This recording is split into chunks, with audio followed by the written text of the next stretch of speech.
Hello students, welcome back. जैसा कि आपको मालूम है कि हम पढ़ रहे हैं चैप्टर 7 जिसमें हम पढ़ रहे हैं डेटाबेस कॉन्सेप्ट, जिसका फर्स्ट पार्ट हमने ऑलरेडी कर चुका है और आज हम करेंगे पार्ट सेकंड, और जिसमें हम पढ़ेंगे सबसे पहला पॉइंट DBMS यानी कि डेटाबेस मैनेजमेंट सिस्टम किसको कहते हैं।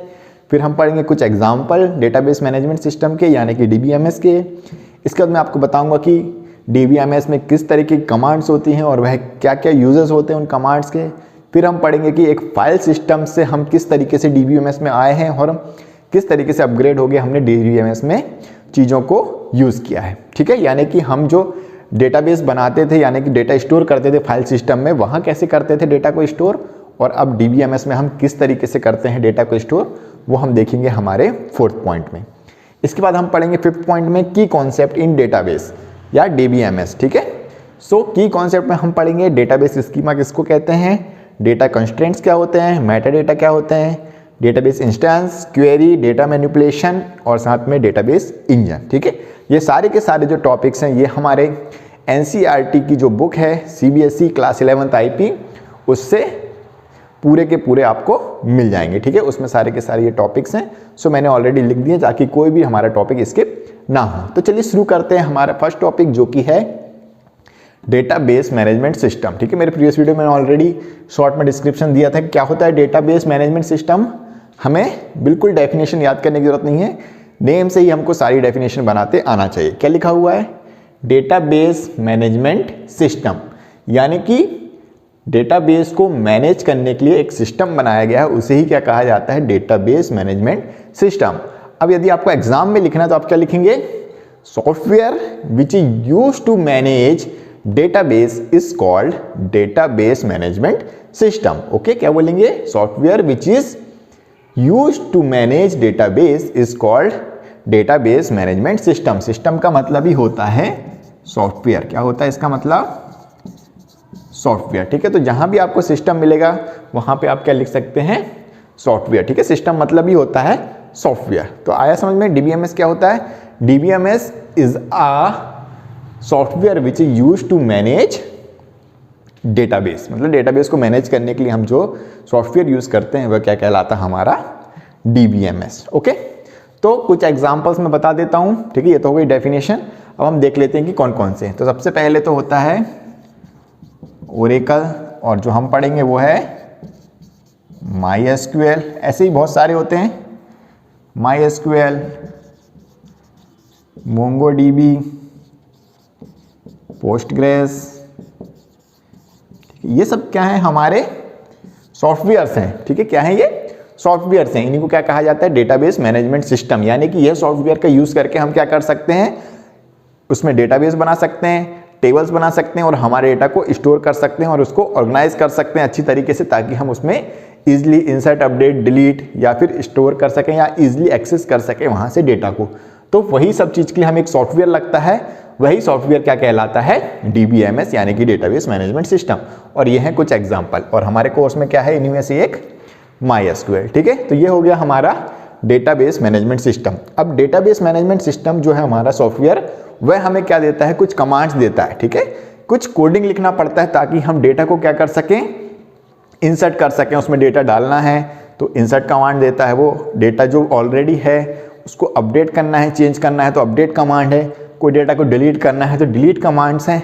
तो वह सारी चीज़ों को हम क्या बोलते हैं, कमांड्स। और साथ में इन चीज़ों को क्या बोलते हैं, क्वेरिंग द डेटाबेस, यानी कि कुछ भी चीज़ हमको डेटाबेस में करना है तो उसके लिए जो ये सॉफ्टवेयर है, जो हमारा ओरेकल MySQL है, इन्होंने कुछ स्ट्रक्चर्ड क्वेरी लैंग्वेज दी हुई है, यानी कि एक क्वेरी लैंग्वेज दी हुई है, कमांड्स दी हुई है, जिनकी हेल्प से हम क्या कर सकते हैं, डेटाबेस को क्या कर सकते हैं, एक क्वेरी दे सकते हैं, एक क्वेश्चन दे सकते हैं, वह हमको उसका आंसर देता है। ठीक है, वह हम कमांड लिखते हैं और उस कमांड का आंसर वह हमको देता है। हमें 5 बच्चों के नाम चाहिए, हमारे डेटाबेस से डेटा लाना है तो हम सिलेक्ट कमांड चला सकते हैं, डेटा को डिलीट करना है तो डिलीट कमांड चला सकते हैं, डेटा को इंसर्ट करना है तो इंसर्ट कमांड चला सकते हैं, डेटा को अपडेट करना है तो अपडेट कमांड चला सकते हैं। तो वही सारी चीज़ें क्या कहलाती है, कमांड्स इन डेटाबेस। और इन कमांड्स को भी डिफरेंट कैटेगरीज में डिवाइड किया गया है, जो कि है DDL, DML और DCL। ठीक है, तो ये जो कमांड्स हैं इसको डिटेल्स में आपको 11th में नहीं है, शायद 12th में हो। तो चलिए थोड़ा सा मैं एक्सप्लेन कर देता हूँ। DDL का मतलब होता है डेटा डेफिनेशन लैंग्वेज। ठीक है, तो ऐसी कमांड जो हमको डेटा की डेफिनेशन, यानी कि हमें जब भी डेटाबेस बनाना रहेगा या टेबल बनाना रहेगा या टेबल के शुरुआत के कॉलम लिखने रहेंगे कि इसमें कौन कौन से कॉलम होंगे, तो जो भी हमें डेफिनेशन वाले काम करने रहेंगे, मतलब शुरुआती स्ट्रक्चर बनाना रहेगा, तो उसके लिए जो लैंग्वेज हम यूज़ करते हैं वो कौन सी होती है? Data definition language. ठीक है, यानी इसके अंदर कौन कौन से आते हैं हमारे पास, अलग से लिख देता हूँ। यानी कि हमारे पास DDL में कौन से आते हैं? क्रिएट या फिर अल्टर। ठीक है, क्रिएट कमांड से हम क्रिएट टेबल भी बना सकते हैं, क्रिएट डेटाबेस भी बना सकते हैं। मतलब शुरुआत जब भी करना रहेगा तो हम कौन से स्टेटमेंट यूज करते हैं? Data definition language. इसी तरह उसी डेफिनेशन में बदलना है कि हमें कॉलम डिलीट करना है, टेबल का नाम बदलना है, डेटाबेस का नाम चेंज करना है, तो वही सब चीज़ों को चेंज करने के लिए कौन सी कमांड है? Alter command. तो इनको क्या कहा जाता है? Data definition language. याद रखना, डेटा डेफिनेशन से मतलब जो भी हेडिंग वाले काम है, जो भी स्ट्रक्चर है, जो शुरुआती स्ट्रक्चर है उसमें बदलाव करना या बनाना, उसके लिए हम क्या यूज करते हैं? DDL, data definition language. Okay, दूसरा है हमारा DML, यानी कि डेटा मैनिपुलेशन लैंग्वेज। ठीक है, डेटा मैनिपुलेशन, डेटा तो है, M मतलब क्या होता है? मैनिपुलेशन मतलब डेटा में बदलाव। अब जब भी हमें डेटा में चेंजेस या बदलाव करने रहेंगे तो हम कौन सी कमांड यूज करेंगे? सीधी बात है, इंसर्ट, यानी जो भी हमारा डेटा है, डेटा डालेंगे तो क्या होगा? इंसर्ट होगा। अब वही जो ऑलरेडी डेटा डल चुका है उसको अपडेट करना रहेगा तो कौन सी कमांड यूज करेंगे? अपडेट। और फिर से डेटा में चेंज करना है, यानी कि हमें उसको डेटा को डिलीट करना है, तो हम क्या यूज कर सकते हैं? Delete command. तो ये जो कमांड्स हैं, इंसर्ट, अपडेट, डिलीट, इनको क्या कहा जाता है? DML, data manipulation language. ठीक है, क्या बोलेंगे इनको? डेटा मैनिपुलेशन लैंग्वेज के लिए जो कमांड्स दी हुई हैं, insert command, update command, delete command, ये किसके अंदर आते हैं? DML। किसके अंदर आते हैं? DML statement. इनको और क्या कहा जाता है? DML statement, DDL statements. Statement means command. ठीक है, तो डेटा डेफिनेशन के लिए कौन सी कमांड है? क्रिएट या अल्टर, जो डेफिनेशन या क्रिएट डेटाबेस का नाम देना है, डेटाबेस के टेबल बनाना है, टेबल का नाम देना है, टेबल का नाम चेंज करना है, नया कॉलम जोड़ना है, कॉलम डिलीट करना है, यानी कि जो स्ट्रक्चर से रिलेटेड काम करेंगे वो कौन सी लैंग्वेज से करेंगे? डेटा डेफिनेशन लैंग्वेज से। और जो डेटा से रिलेटेड सारी चीज होगी, जो डेटा में बदलाव करने के लिए रहेंगी, डेटा मैनिपुलेशन लैंग्वेज, तो हम क्या करेंगे? वो किसकी हेल्प से करेंगे? DML स्टेटमेंट्स, यानी कि DML वाली जितनी भी कमांड्स हैं। सो उसके अंतर्गत कौन सी आती है? इंसर्ट, अपडेट और डिलीट। ये हमारे कोर्स में भी है। ठीक है, हम पढ़ेंगे, हेडिंग हम देखते हैं नेक्स्ट चैप्टर में होंगी। ठीक है, तो इंसर्ट, अपडेट एंड डिलीट। तो इससे क्या हो रहा है? इंसर्ट से जो डेटा है उसमें डेटा टेबल है, उसमें डेटा इंसर्ट हो रहा है। अपडेट से जो एग्जिस्टिंग डेटा है वो क्या हो रहा है? हम चेंज कर सकते हैं, किसी का नाम चेंज करना है, गलत लिखा गया तो हम क्या करेंगे? अपडेट करें। डिलीट, कोई डेटा गलती से डल गया है तो हमें उसे डिलीट करना है तो हम क्या चलाएंगे? Delete query. ये किसके अंदर आती है? DML। ओके, और आखिरी है हमारा डेटा कंट्रोल लैंग्वेज। क्या है हमारा? डेटा कंट्रोल लैंग्वेज, यानी कि हमें अब क्या करना है? डेटा को कंट्रोल करना है। जैसे मैंने बताया था, जब हम मैनुअल या फाइल सिस्टम का यूज करते थे तो हम क्या करते थे? शेयरिंग की प्रॉब्लम आती थी। हम टीचर्स को अलग डेटा शेयर नहीं कर सकते थे, स्टूडेंट को अलग डाटा शेयर नहीं कर सकते थे, या जो पेरेंट्स हैं उनके लिए अलग डेटा शेयर नहीं कर पाते थे। ठीक है, हम उनको अलग अलग परमिशन नहीं दे सकते थे कि स्टूडेंट डिलीट नहीं कर पाए डेटा, टीचर्स डिलीट कर सके डेटा, पेरेंट्स भी डिलीट नहीं कर पाए। तो उन सब चीज़ के लिए हमको जब परमिशन देनी रहती कि कौन क्या नहीं कर पाया, तो उसके लिए एक अलग से स्टेटमेंट है हमारे पास, वो है DCL, यानी डेटा कंट्रोल लैंग्वेज स्टेटमेंट्स। ठीक है, इसके अंदर आता है ग्रांट एंड रिवोक। ठीक है, कौन कौन से स्टेटमेंट आते हैं? ग्रांट एंड रिवोक, यानी कि वह क्या कर सकता है और क्या नहीं कर सकता। ग्रांट से हम उसको परमिशन देते हैं और रिवोक से उससे परमिशन ले लेते हैं। ठीक है, शॉर्ट में बता रहा हूँ, डिटेल्स में हम पढ़ेंगे नेक्स्ट चैप्टर में। तो ये 3 तरीके के जो स्टेटमेंट्स है वो होते हैं DDL, DML, DCL। ठीक है, तो ये हैं। और इसके साथ एक और होता है TCL, ट्रांजैक्शन कंट्रोल स्टेटमेंट, वो भी हम डिटेल में लास्ट वाले चैप्टर में पढ़ेंगे। ठीक है, तो ये जो होते हैं उनको क्या कहा जाता है? कमांड्स इन डेटाबेस, यानी कि हमको डेटाबेस में कुछ भी ऑपरेशंस करने रहते हैं तो वह डेटाबेस के ऑपरेशन के लिए हमको जो भी सॉफ्टवेयर है या जो DBMS है वह हमको कुछ कमांड्स देता है।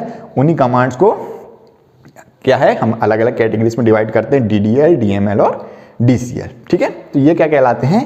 कमांड्स।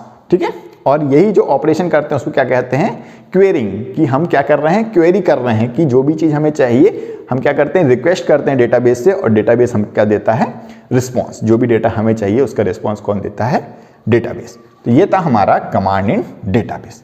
ठीक है, तो ये 3 पॉइंट्स हमारे हो गए हैं अभी तक कंप्लीट।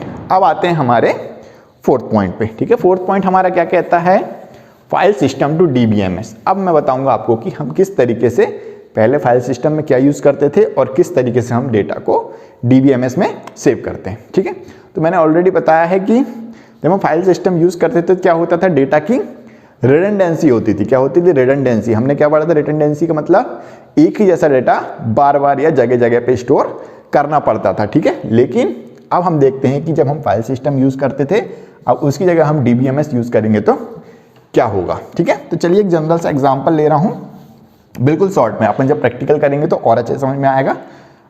अब मान लो कि जो हम नॉर्मल फाइल सिस्टम यूज करते थे उसमें हम क्या करते थे, एक ले लिया रोल नंबर और एक ले लिया मैंने नेम और मैंने लिख दिया क्लास। ठीक है, 1 2 3, रोल नंबर में लिख दिया रोहित, सॉरी ए से लिखते हैं इसका नाम, आर्यन, अजय, अनिल। ठीक है, और ये कौन सी क्लास में, 11th। ठीक है, ये क्या किए मैंने, इन बच्चों की डिटेल्स लिख दी। इसका नाम है, हमारी टेबल का नाम है स्टूडेंट। ठीक है, समझ में नहीं आ रहा बिल्कुल टेंशन मत लेना, ये सब बताऊंगा मैं किस तरीके से टेबल का नाम देते हैं, कॉलम लेते हैं। ये हमारी प्रैक्टिकल वाली जो अलग से क्लास लूंगा या अगला चैप्टर पूरा यही बेस्ड है। ठीक है, पूरी कमांड्स लिख के बताऊंगा किस तरीके से। ठीक है, तो पहले हम देख लेते हैं कि फाइल सिस्टम में क्या होता था। तो फाइल सिस्टम में होता क्या था कि ये हमने एक स्टूडेंट नाम का जो भी यदि टेबल बनाया है तो उसमें हम क्या करते थे, रोल नंबर, नेम और क्लास, ये हम 3 कॉलम लेते हैं। और यदि हमें मार्क्स लिखने रहते थे स्टूडेंट के तो हमें क्या करना पड़ता था, एक और क्या करना पड़ता था, मार्क्स नाम का अलग से क्या बनाना पड़ता था, फाइल। अब वह फाइल की इस फाइल से कोई भी लिंकिंग नहीं है तो हमें यहाँ पे भी क्या लिखना पड़ता था, स्टूडेंट का रोल नंबर और क्या लिखना पड़ता था, नेम, यदि हमें नेम चाहिए तो, और हमें क्या चाहिए पड़ते थे उसके मार्क्स। ठीक है, चाहो तो क्लास भी ले लो। ठीक है, तो हो क्या रहा है यहाँ पे, हम ऐसी कुछ लिंकिंग नहीं कर पाते थे कि यहाँ पे यदि हम सिर्फ रोल नंबर लिखें तो हमारे पास यदि ये स्टूडेंट का टेबल नहीं है तो हमको रोल नंबर से पता चल जाए कि उसका नाम क्या है। ठीक है, तो इसमें होता था ये सिस्टम फाइल सिस्टम में। ठीक है, कि हम ये एक सिंगल टेबल से नहीं पता कर पाते थे कि क्या बोलते हैं, कि ये जो रोल नंबर 1 2 और 3 है ये इनके नाम क्या है। तो हमको क्या करना पड़ता था, ये जो नाम वाला कॉलम है यहाँ पे फिर से लिखना पड़ता था कि नाम आर्यन है, ये अजय है, ये अनिल है, ये 11th और इनके मार्क्स हैं 70 75 और 80, इस तरीके से। क्योंकि और जब भी हमें नाम पता करना रहता था तो हमें यह दोनों फाइल की ज़रूरत पड़ती थी और ये दोनों फाइल को हम ओपन कर करके देखते थे, या किसी प्रकार की लिंकिंग थी नहीं तो हम इनको जोड़ के एक सिंगल फाइल नहीं बना पाते थे। तो ये प्रॉब्लम किसके अंदर आती थी, फाइल सिस्टम के कारण। ठीक है, यहाँ पे डेटा भी डुप्लीकेट हो रहा है, ये नेम फील्ड यहाँ पे भी लेनी पड़ रही है और नेम फील्ड यहाँ पे भी लेनी पड़ रही है, क्लास यहाँ भी लिखना पड़ रहा है, क्लास यहाँ भी लिखना पड़ रहा है। ठीक है, तो ये किस में प्रॉब्लम थी, ये हो रहा है डेटा रिडंडेंसी, एक ही जैसा डेटा हमें 2 जगह स्टोर करना पड़ रहा है, मेमोरी हमारी क्या हो रही है, लॉस हो रही है। ठीक है, फुल हो रही है ज़बरदस्ती की। ठीक है, तो अब मैं बताता हूँ कि जब हमने क्या यूज़ किया, डीबीएमएस, क्या यूज़ किया, डीबीएमएस, तो हम इसको किस तरीके से ओवरकम कर पाए। तो जो पहली फाइल थी वो तो हमारी क्या हो गई, as it is roll number, name और क्लास। ठीक है, ये डेटा हमारे पास है 1 2 3 आर्यन, अजय और हमारे पास अनिल, ये तीनों किस क्लास में, 11th। अब डेटाबेस में हमेशा ऐसा होता है कि हम जब उसमें एक फॉरेन की का कॉन्सेप्ट होता है। ठीक है, फॉरेन की के बारे में हम पढ़ेंगे इसी चैप्टर में, मैं आपको बताऊंगा फॉरेन की क्या होती है। तो उसमें ऐसा सिस्टम रहता है कि जो हमारा डीबीएमएस रहता है उसमें एक टेबल दूसरी टेबल से हम क्या कर देते हैं, रिलेट कर देते हैं। एक टेबल का दूसरे टेबल के साथ रिलेशन होता है। मैंने आपको पहले ही बताया डीबीएमएस में क्या रहता है, जो भी डेटा रहता है, जो भी टेबल्स रहती हैं वो एक दूसरे से क्या रहती हैं, रिलेट रहती है, मतलब एक का कनेक्शन दूसरे से रहता है। फाइल सिस्टम में ऐसा नहीं होता, मैंने बताया था आइसोलेटेड रहती है सारा डेटा। लेकिन इसमें क्या रहता है, जितनी भी टेबल्स हम डेटाबेस में बनाते हैं, जितना भी डेटा अलग अलग टेबल्स में स्टोर करते हैं, उनके बीच हम क्या करते हैं, लिंकिंग, मतलब एक का संबंध दूसरे से रहता है, एक का रिलेशन दूसरे से रहता है। इस केस में क्या होता है कि हमें एक ऐसा की यूज़ करते हैं जो कॉमन रहती है, कॉमन बोल रहा हूँ, यूनिक रहती है। तो 1 2 3 हमें मालूम है किसी भी बच्चे के रोल नंबर सेम नहीं होते, ठीक है, नहीं होते। तो अब मैं सिर्फ यहाँ पे क्या लिखूँगा, रोल नंबर और मार्क्स, ठीक है। क्या बनाऊँगा मैं यहाँ पे, सिर्फ टेबल रोल नंबर मार्क्स कितने हो गए, 70, 75 और 80, ठीक है। अब आप बोलोगे कि सर ये तो आपने कर दिया, लेकिन अब यदि आपको नेम चाहिए रहेगा तो आप कैसे लाओगे। तो DBMS में क्या होता है, हमारे पास क्या रहता है, एक फॉरेन की का कॉन्सेप्ट रहता है। क्या होता है, फॉरेन की का। फॉरेन की से क्या होता है, यदि हमने यहाँ पे ये क्या है लिखा है, यहाँ पे प्राइमरी की और यहाँ पे ये क्या हो गई हमारी फॉरेन की। मान लो कि इसमें एक और कॉलम है सीरियल नंबर 1 2 3, ठीक है। यहाँ पे क्या है, रोल नंबर यहाँ पे भी है, रोल नंबर यहाँ पे भी है। तो हमारे पास एक प्राइमरी की फॉरेन की कॉन्सेप्ट होता है। इसके कारण क्या होता है, हम इन दोनों को क्या कर सकते हैं, रिलेट कर सकते हैं। और इनका यदि रिलेशन हो जाता है तो हम ये दोनों टेबल के डेटा को ज्वाइन करके एक सिंगल डेटा ला सकते हैं, ठीक है। ठीक है, क्या करेंगे हम, इसको और इस टेबल में यदि रिलेशन है, कैसा रिलेशन है, देखो यहाँ पे भी 1 2 3 है, यहाँ पे भी रोल नंबर 1 2 3 है, मतलब हम क्या कर सकते हैं, दोनों को क्या कर सकते हैं, कंबाइन कर सकते हैं। जैसे मान लो कि हमारे पास एक कागज़ क्या लिखा है, एक कागज़ में लिखा है रोल नंबर, नेम और क्लास, और हमारे पास दूसरा कागज़ है जिसमें लिख रखा है रोल नंबर और मार्क्स। तो यदि हम दोनों कागज़ आमने सामने रख दें तो हमें पता चल जाएगा कि किस बच्चे के कितने नंबर आए हैं, उस बच्चे का नाम पता चल जाएगा, हाँ हमें पता चल जाएगा। तो हम क्या कर सकते हैं, इनको क्या कर सकते हैं, ज्वाइन कर सकते हैं। किसके बेसिस पे, इस यूनिक की के बेसिस पे, ठीक है। ये जो रोल नंबर है दोनों में, और इससे हुआ क्या कि जो हम दो एक्स्ट्रा लिख रहे थे, नेम और क्लास, हमें दोबारा नहीं लिखना पड़ रहा है, ठीक है। तो क्या करेंगे, कमांड्स में अभी चलो बता ही देता हूँ। क्या करेंगे, select star from students, okay, student and marks, ठीक है। किस किस से लेके आएंगे, स्टूडेंट टेबल से, मार्क्स से, where roll number equal to 1, ठीक है। रोल नंबर इक्वल टू 1, जहाँ पे भी रोल नंबर 1 है वहाँ पे क्या करो, स्टूडेंट के मार्क्स लेके आ जाओ, ठीक है। जो भी कॉलम आपको, जो भी मार्क्स या जो भी चीज़ें लेके आनी है, जितने भी कॉलम्स लेके आने हैं, हम एक सिंगल कॉलम भी ला सकते हैं, मल्टीपल कॉलम भी ला सकते हैं, या फिर क्या कर सकते हैं, ज्वाइन भी कर सकते हैं। डिफरेंट ऑपरेशन होते हैं, या तो सिंगल डेटा ले आओ या ज्वाइन, ठीक है। क्या कर सकते हैं, select star from student, join marks where roll number is equal to 1, ठीक है, sorry, where student dot roll number is equal to marks dot roll number. यानी कि ये क्वेरी आपको समझ में नहीं आ रही होगी किस तरीके से होती है। हम ज्वाइन क्वेरी लिख सकते हैं, उसमें क्या लिखते हैं, student dot marks equal to marks dot, sorry, student dot roll number is equal to marks dot roll number, ठीक है। वह डेटा लेके आओ, कौन सा डेटा लेके आओ, ज्वाइन करके लेके आओ, जिसमें स्टूडेंट डॉट रोल नंबर, यानी कि स्टूडेंट की रोल नंबर फील्ड किसके बराबर हो, मार्क्स वाली रोल नंबर फील्ड के, ठीक है। तो स्टूडेंट में 1 2 3 है और रोल नंबर में ही 1 2 3 है, तो क्या होगा, इन दोनों का डेटा कंबाइन होके इकट्ठा आ जाएगा, यानी कि इस तरीके से हमको एक सिंगल डेटा मिल जाएगा, ठीक है। इसका प्रैक्टिकल करेंगे जब और अच्छे समझ में आएगा।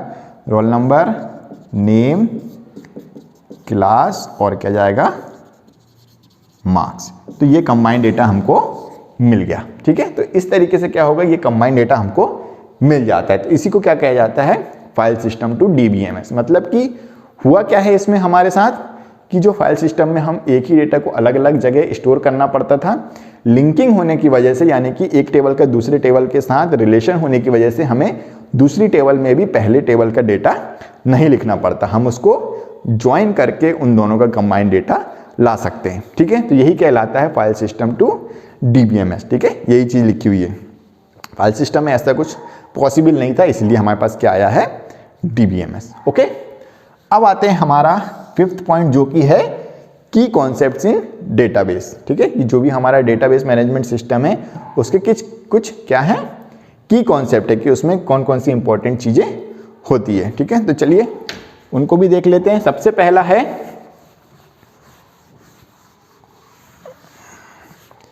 Database schema. क्या लिखा हुआ है? डेटाबेस स्कीमा मतलब कि स्ट्रक्चर। क्या होता है?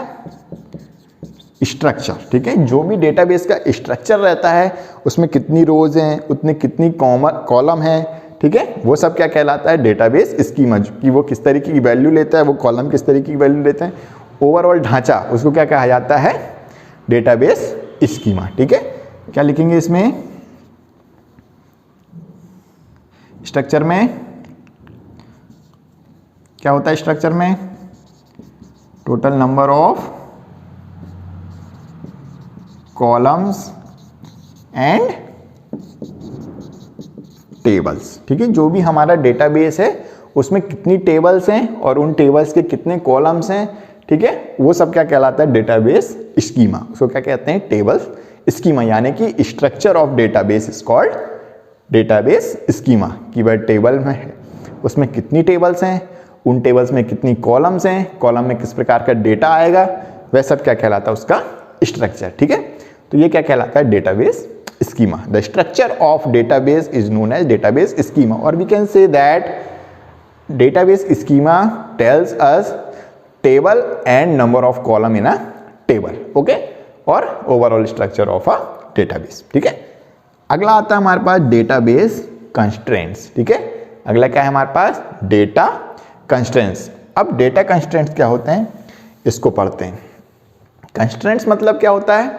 मैंने आपको बताया था कि जब हम फाइल सिस्टम यूज करते हैं तो क्या होता है, यदि हम अलग अलग फॉर्मेट लिख देते हैं या गलती से दूसरे प्रकार का डेटा लिख देते हैं तो क्या आता है? हमारे डेटा में एरर्स आ जाती हैं। तो इसी एरर्स को हटाने के लिए हमने क्या यूज किया है? Data constraints. यानी कि यदि मैं बोलता हूं कि मैंने बोल दिया है कि जो हमारा मोबाइल नंबर है वो किस तरीके का होना चाहिए? इंटीजर। किस तरीके का होना चाहिए मोबाइल नंबर? इंटीजर। तो यहाँ पे इंटीजर क्या है? कंस्ट्रेंट। क्या लगा दिया हमने?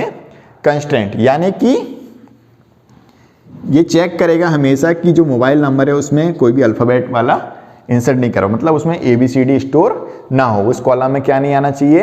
ABCD। यदि मैंने प्राइमरी की को बोल दिया नॉट नल, कि जो हमारा फर्स्ट कॉलम है रोल नंबर वाला वो कैसा कर दिया? Not null. मतलब कि वह जो फील्ड है उसको खाली नहीं छोड़ सकते। यदि हम इंसर्ट कर रहे हैं उसमें डेटा डाल रहे हैं तो उसको खाली नहीं छोड़ सकते, क्योंकि प्राइमरी की से ही हम क्या कर सकते हैं? रिलेशन बनाते हैं। किसी भी डेटा को ढूंढना रहता है तो हम क्या यूज करते हैं? प्राइमरी की का। तो हम उसमें क्या लगाते हैं? Constraint not null. तो नॉट नल से क्या होगा कि जब भी हम उसमें डेटा नहीं देंगे तो वो क्या दे देगा? एरर। क्या बोलेगा?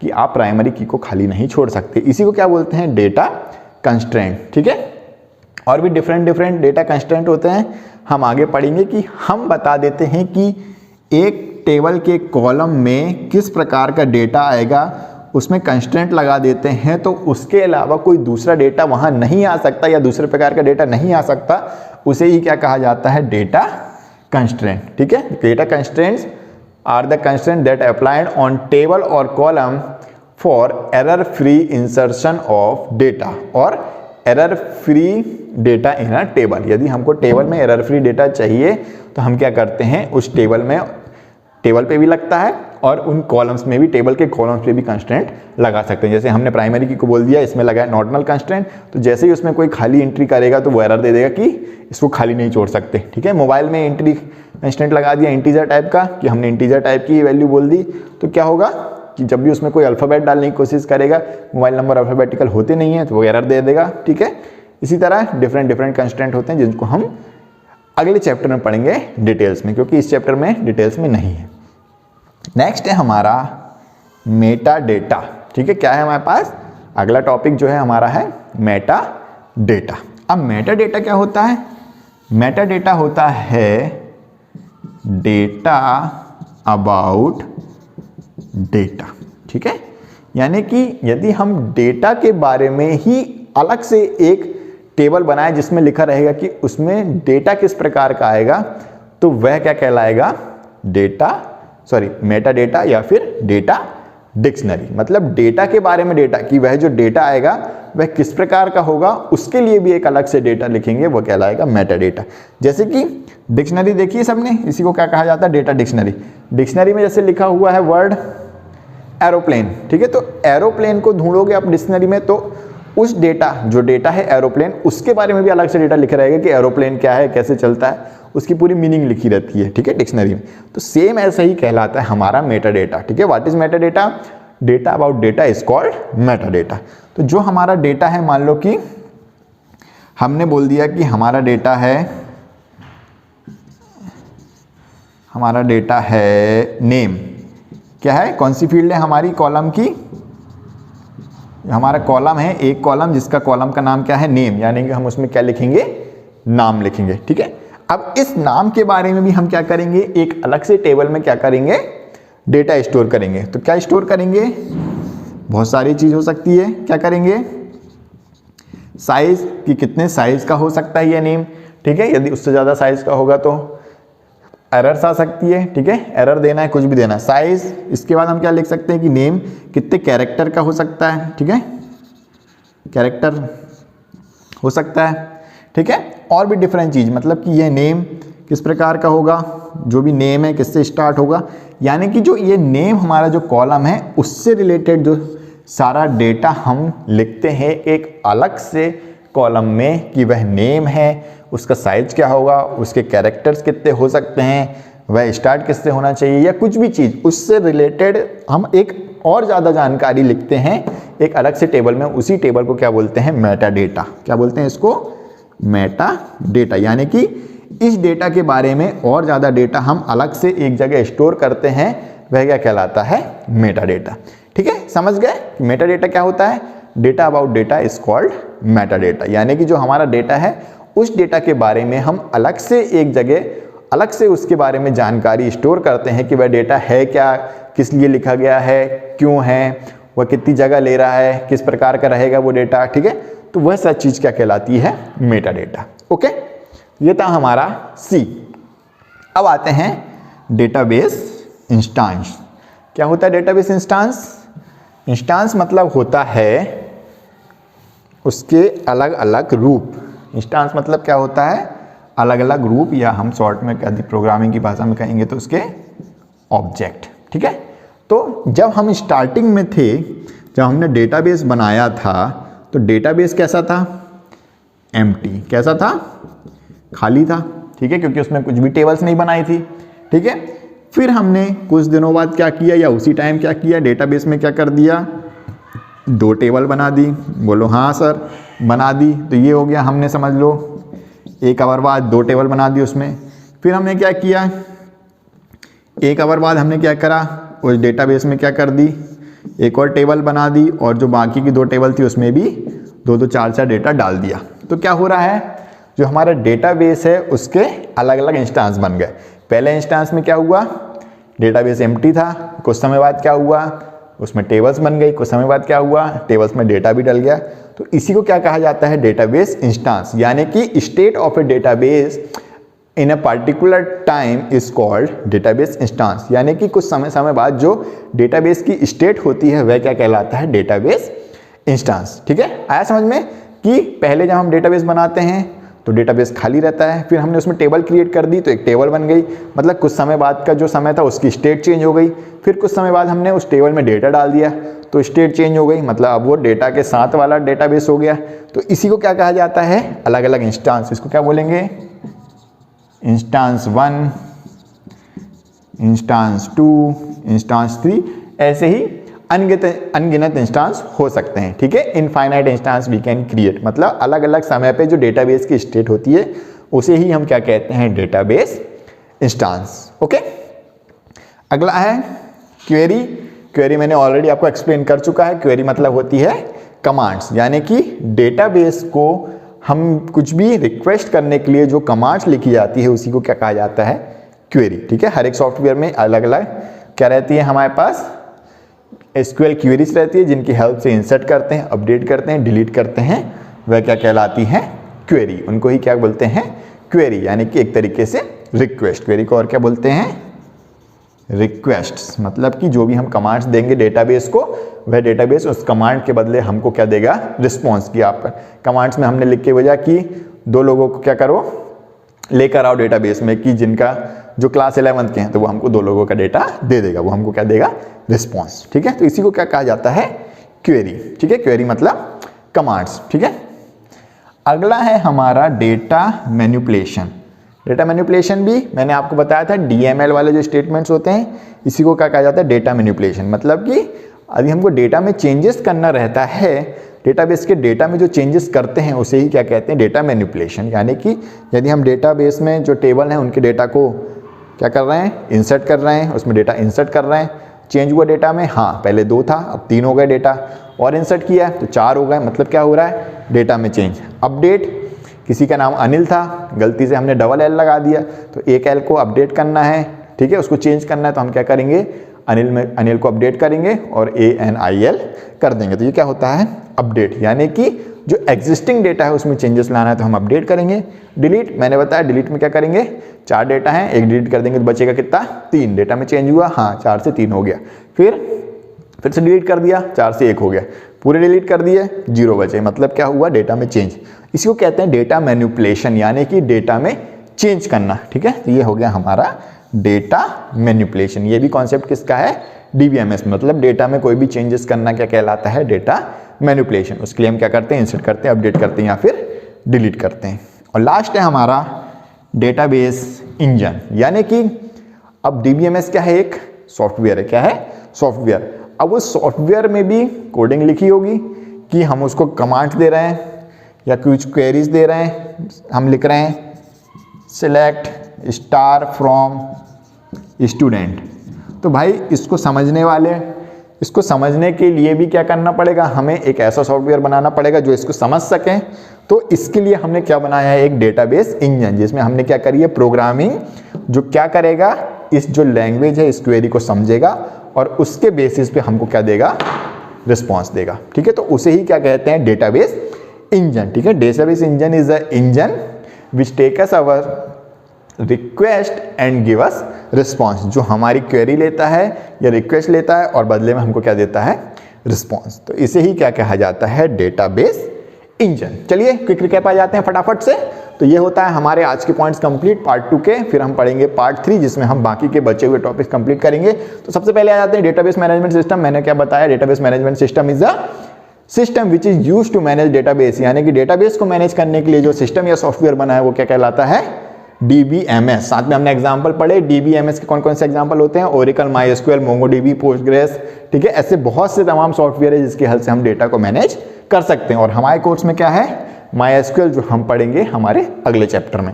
साथ में मैंने बताया कि DBMS हमें क्या देता है, कुछ स्टेटमेंट्स देता है जो होते हैं DDL, DML, DCL, जिससे हम क्या कर सकते हैं, डिफरेंट टाइप के ऑपरेशन परफॉर्म कर सकते हैं। किसके ऊपर, हमारे डेटाबेस के ऊपर या डेटाबेस की टेबल्स के ऊपर। जिसमें हमने पढ़ा DDL, यानी कि डेटा डेफिनेशन लैंग्वेज, जिसकी हेल्प से हम डेटाबेस बना सकते हैं, टेबल बना सकते हैं, टेबल के कॉलम कितने होंगे वो सब बनाना, मतलब बनाने वाले जो ओवरऑल स्ट्रक्चर बनाना रहता है, तो हम कौन से स्टेटमेंट यूज करते हैं, DDL।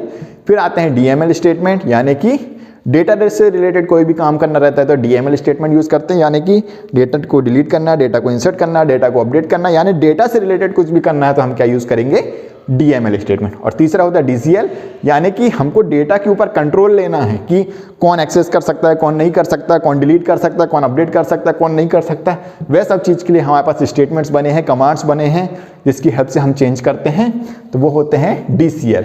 और उससे हम परमिशन देते हैं कि कौन क्या कर सकता है। तो वो कौन से स्टेटमेंट होते हैं, डेटा कंट्रोल लैंग्वेज स्टेटमेंट्स। फिर हमने पढ़ा था कि फाइल स्टेटमेंट क्या होता है, DBMS क्या होता है। तो फाइल स्टेटमेंट में मैंने बताया था कि फाइल जो रहती है, 2 अलग अलग फाइल हैं, तो उनके बीच किसी प्रकार की लिंकिंग नहीं रहती है, ठीक है, कनेक्टिविटी नहीं रहती है। तो हमने क्या लेके आया है, DBMS, डेटाबेस मैनेजमेंट सिस्टम, जिसमें भी हम आजकल यूज करते हैं RDBMS, यानी कि रिलेशनल डेटाबेस मैनेजमेंट सिस्टम, जिसमें हम डेटा को क्या करते हैं, टेबल्स के फॉर्म में स्टोर करते हैं, और वो टेबल्स में क्या रहती हैं, आपस में रिलेशन रहता है, और उसी रिलेशन की वजह से क्या होता है, हमें एक ही डेटा को अलग अलग जगह पे स्टोर नहीं करना पड़ता है, और हम क्या करते हैं, उन्हीं जो डेटा की टेबल्स हैं उनको कंबाइन करके डेटा ला सकते हैं। किसके कारण, क्योंकि उनके बीच क्या है, रिलेशन। तो ये पढ़ा था हमने RDBMS या DBMS। फिर हमने पढ़े हैं कुछ की कॉन्सेप्ट इन डीबीएमएस, जिसमें पढ़ा था डेटाबेस स्कीमा। स्कीमा क्या होता है, जो स्ट्रक्चर होता है डेटाबेस का वह क्या कहलाता है, स्कीमा, यानी कि वह डेटाबेस क्या है, कितनी टेबल्स हैं और उन टेबल्स में कितने कॉलम हैं, बस यहीं तक की जानकारी क्या कहलाती है, स्कीमा। इसमें डेटा से कुछ भी नहीं है कि कितना डेटा है उस डेटाबेस में, उससे कोई लेना देना नहीं है। हमें उससे मतलब है कि उसमें कितनी टेबल्स हैं और उतनी टेबल्स में कितने कॉलम्स हैं और उस कॉलम में किस तरीके की वैल्यू आएगी, वही क्या कहलाएगा उसका स्कीमा, यानी कि उसका स्ट्रक्चर, यानी कि ढांचा। ठीक है। फिर हमने पढ़ा डेटा कंस्ट्रेंट्स, यानी कि हमारे जो टेबल में कॉलम्स है उनमें कोई गलत वैल्यू नहीं आ जाए या गलत इंसर्ट नहीं हो जाए, या उसमें डेटा में हमेशा क्या किसके लिए, इंटीग्रिटी के लिए। इंटीग्रिटी मतलब क्या होता है, सत्यता, मतलब कि जो हमारा डेटा हमेशा सही बना रहे उसके लिए हम उसमें क्या लगाते हैं, हर एक कॉलम या टेबल पे भी कंस्टेंट लग जाते हैं। उससे क्या होता है, जो हमारा डेटा है सही डेटा ही इंसर्ट होता है। जैसे मैंने बताया था कि यदि हमने कॉलम ले रखा है प्राइमरी की, उसमें कंस्टेंट लगा दिया है, तो यदि उसमें हम डुप्लीकेट डेटा यानी कि रोल नंबर 1 लिख दिया, उसके बाद फिर से रोल नंबर 1 इंसर्ट करने की कोशिश करेंगे तो क्या होगा, वो एरर दे देगा, क्योंकि दो लोगों के रोल नंबर एक से नहीं होता। सेम यदि हमने नॉटनल कंस्टेंट लगा दिया है तो वो क्या बोलेगा कि आप इस जगह को खाली नहीं छोड़ सकते। यदि आपने खाली इंसर्ट करने की कोशिश की, उसमें हमने क्या किया, कोई डेटा नहीं दिया, तो वो एरर दे देगा कि प्राइमरी की कैन नॉट बी नल, कि वह खाली जगह नहीं छोड़ सकता। फिर साथ में हमने देखा मेटा डेटा, यदि हम डेटा के बारे में एक अलग से डेटा लिखते हैं उसे क्या कहते हैं, मेटा डेटा। ठीक है, कि कोई भी कॉलम है उस कॉलम के डेटा के बारे में एक अलग से एक टेबल में हम डेटा को स्टोर कराते हैं, उसी को क्या कहते हैं, मेटा डेटा, या फिर उसी को कहा जाता है डेटा डिक्शनरी। फिर हमने पढ़ा डेटाबेस इंस्टेंस। डेटाबेस इंस्टेंस क्या होता है, जो अलग अलग टाइम पीरियड पे जो डेटा की स्टेट, डेटाबेस की स्टेट होती है उसको क्या कहा जाता है, डेटाबेस इंस्टेंस। जैसे मैंने बताया शुरुआत में खाली था डेटा, इंस्टेंस 1, थोड़ी देर बाद हमने टेबल बनाई तो नया इंस्टेंस, फिर टेबल्स में डेटा भी डाला तो नया इंस्टेंस। तो हर एक समय बाद जो इंस्टेंस यानी डेटा की स्टेट रहेगी उसको क्या कहेंगे, डेटाबेस इंस्टेंस। फिर क्वेरी बताए, क्वेरी मतलब कमांड्स जो हम यूज करते हैं डेटा को लाने के लिए, डेटा को डिलीट करने के लिए, वह सारी चीजें क्या कहलाती है, क्वेरीज या फिर कमांड जो हमने पढ़ी है, DDL, DML या DCL। फिर हमने पढ़ा डेटा मैनिपुलेशन, यानी डेटा में चेंज करना क्या कहलाता है, डेटा मैनिपुलेशन। उसमें क्या आते हैं, इंसर्ट, अपडेट और डिलीट, ये कहलाता है डेटा मैनिपुलेशन। ठीक है। फिर आखिरी बताया डेटाबेस इंजन, यानी कि जो पूरा सॉफ्टवेयर है वो सॉफ्टवेयर को चलने के लिए भी, समझने के लिए भी क्या करनी पड़ती है, प्रोग्रामिंग करनी पड़ती है। वो सॉफ्टवेयर में जो इंजन बना है जो इस क्वेरी को समझता है, वही इंजन का नाम है डेटाबेस इंजन। ठीक है, जो रिक्वेस्ट लेता है और जो डेटाबेस है उसमें से पूरी ऑपरेशन या क्वेरी क्या बोलते हैं, प्रोसेस करने के बाद जो हमें डेटा देता है वही इंजन क्या कहलाता है, डेटाबेस इंजन।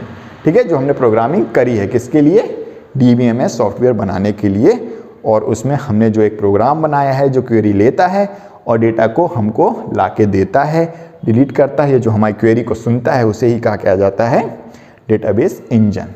तो यहाँ पे हमारा पार्ट 2 होता है कंप्लीट। होप आपको अच्छा लगा होगा। अच्छा लगा होगा तो वो जो लाइक बटन दिख रही है उसको लाइक करना बिल्कुल भी नहीं भूलना, और चैनल सब्सक्राइब नहीं किया तो चैनल सब्सक्राइब कर दें और शेयर विद फ्रेंड्स, क्योंकि आपको ये 12th में भी काम पड़ेगा। तो चैनल को सब्सक्राइब करें और अपने फ्रेंड्स के साथ शेयर करें, क्योंकि 11th 12th IP और CS के सारे वीडियोस आपको इस चैनल पे मिलेंगे। तो चैनल सब्सक्राइब करें। IP CS by Yogendra sir. मिलेंगे नेक्स्ट पार्ट में।